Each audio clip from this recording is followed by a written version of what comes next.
Hi, and welcome to Photo IQ. I'm your instructor, Gus Cantivero. This is the Camera Basics module, Unit 1.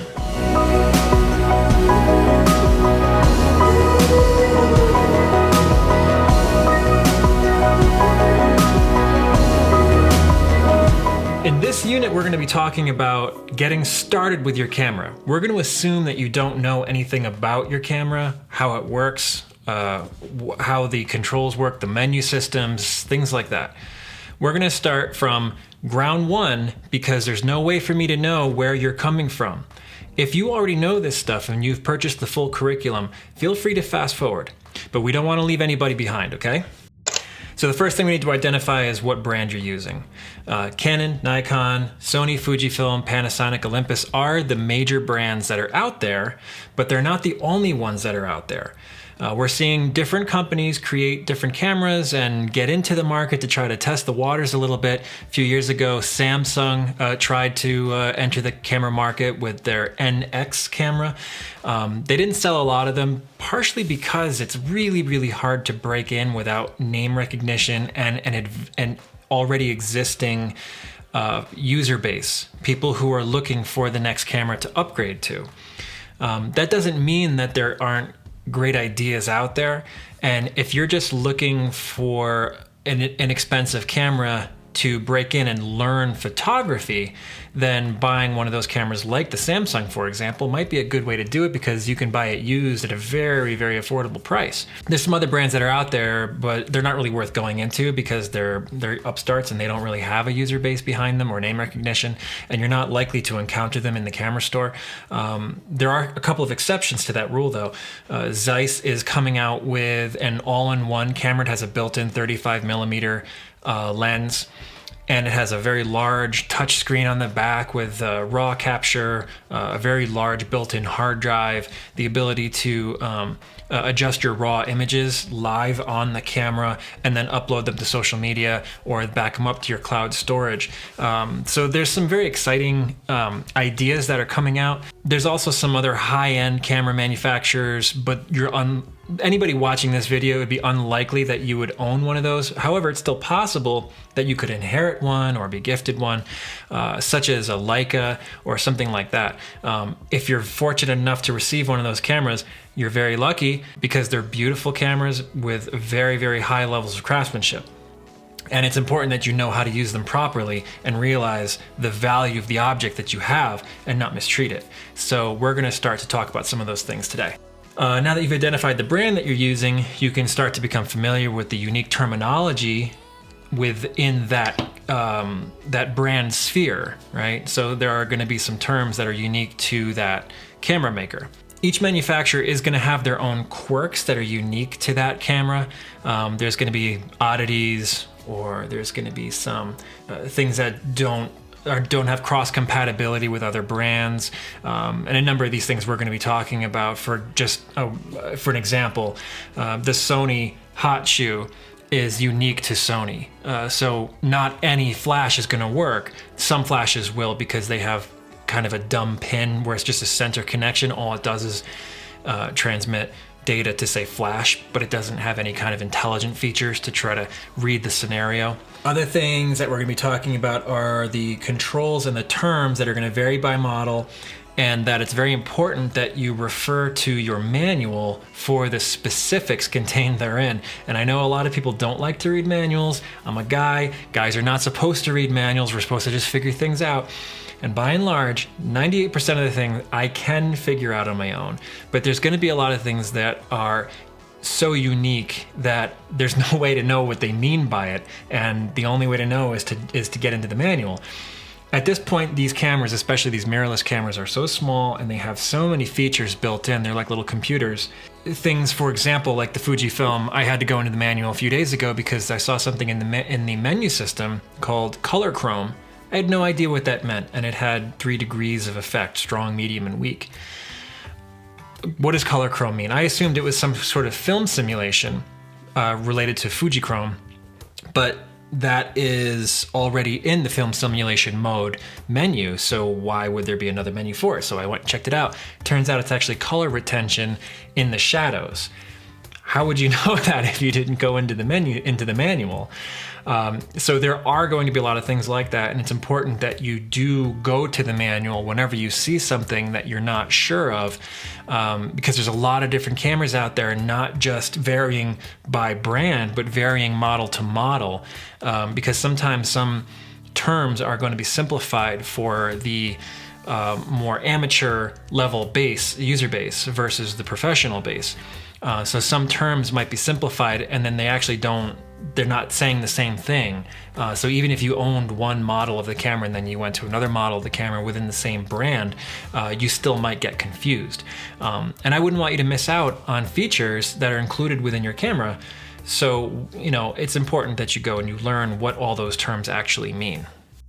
Okay, the next thing we want to identify is the kind of camera platform that you're using, not just the brand, because there's different platforms held within those brands. Canon and Nikon both make, or Nikon as it's pronounced around the world except for the US, have mirrorless as well as point and shoot as well as DSLR platforms. So you're going to want to identify, are you using a DSLR camera, or are you using a mirrorless camera, or do you have an all-in-one camera? So if it's a mirrorless camera, it's going to be similar to this Sony a7R II, which has no mirror inside. It has just the sensor visible right there.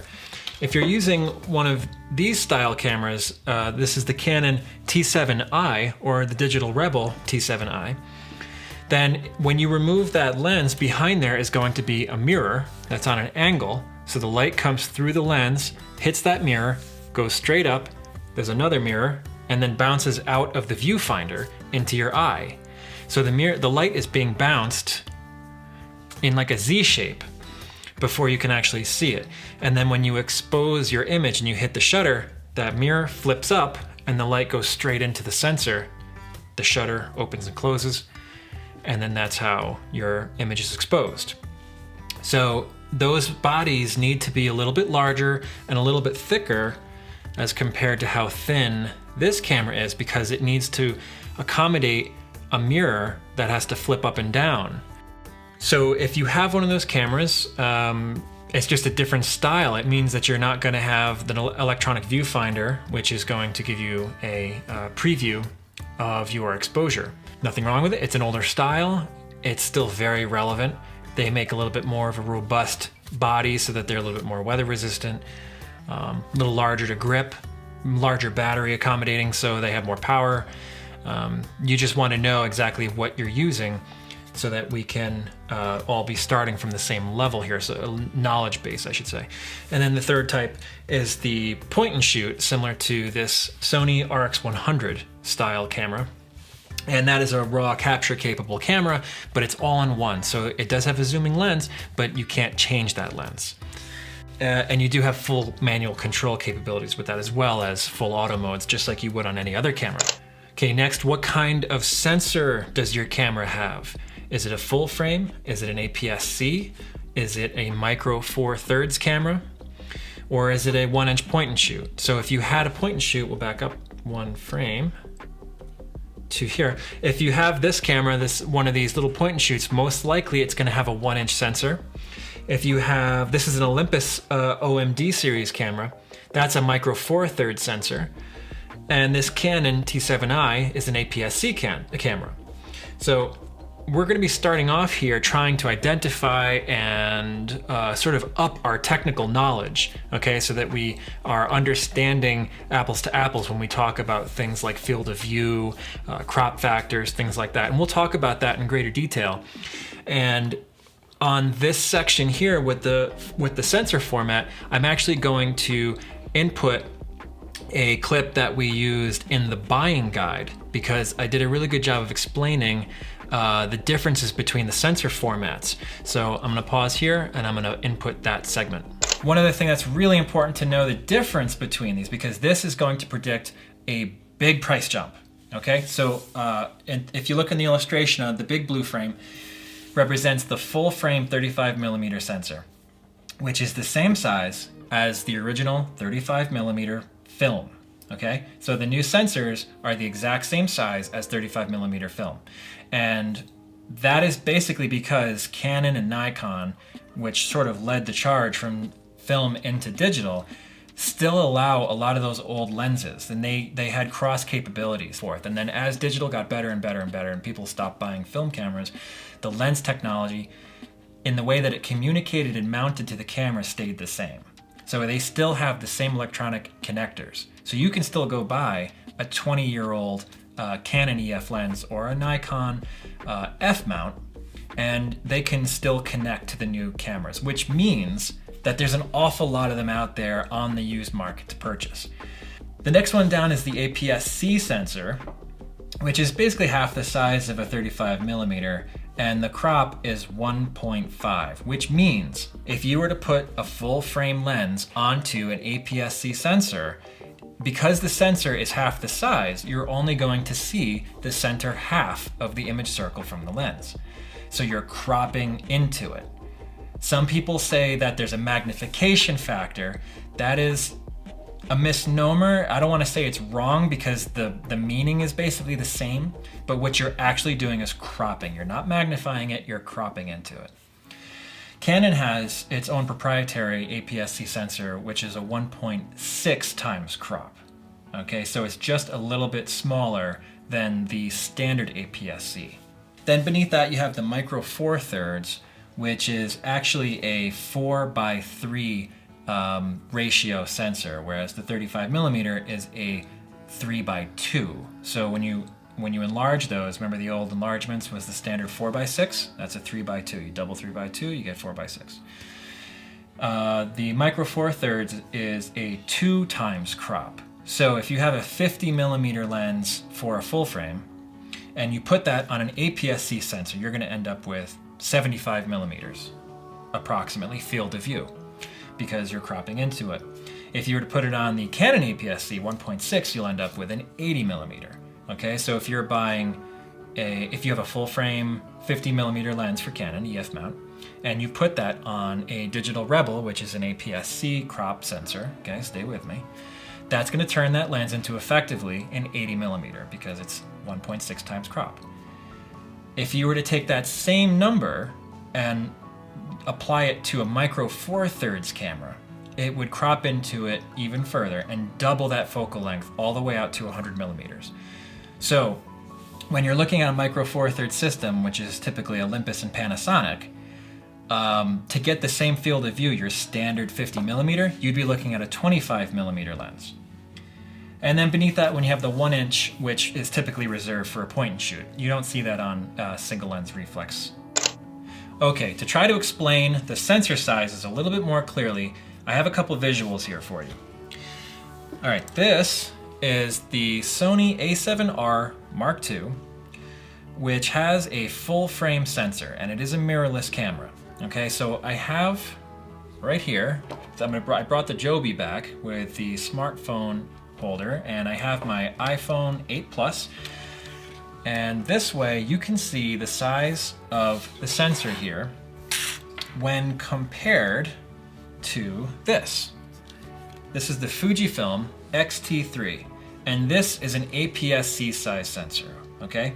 So this is going to be half the size of a full frame sensor, and the crop is 1.5 times, okay? So I'm going to place these side by side so you can see the difference in the size of the sensor, okay? Now the size of that full frame sensor is enormous compared to that APS-C sensor, which looks like the size of a postage stamp in comparison. Now, to explain the crop factor, I have here the 50mm, this is an f1.2 L series lens by Canon. Okay, now if I place that here so that you can see the size of that circle, it roughly lines up to about the size of that. Now these are different mounts, so if I wanted to adapt these mounts together, I would use this, which is the Metabones Smart Adapter, which takes the Canon mount, to line up the dots, and applies it to the Sony mount. Now I can use this. This is a really great little combination. Now, if I were going to take this lens and I don't have it, but get the appropriate mount for the Fuji, it would take this 50mm and turn it into effectively a 75mm, because the size of that sensor is only seeing the center half of this lens. So this lens is actually spreading the light much wider than the size of the sensor. Okay, that's it for Unit 1, where we talked about the camera brand, the body platform, and the sensor type. I hope to see you in the next video. Until then, keep shooting.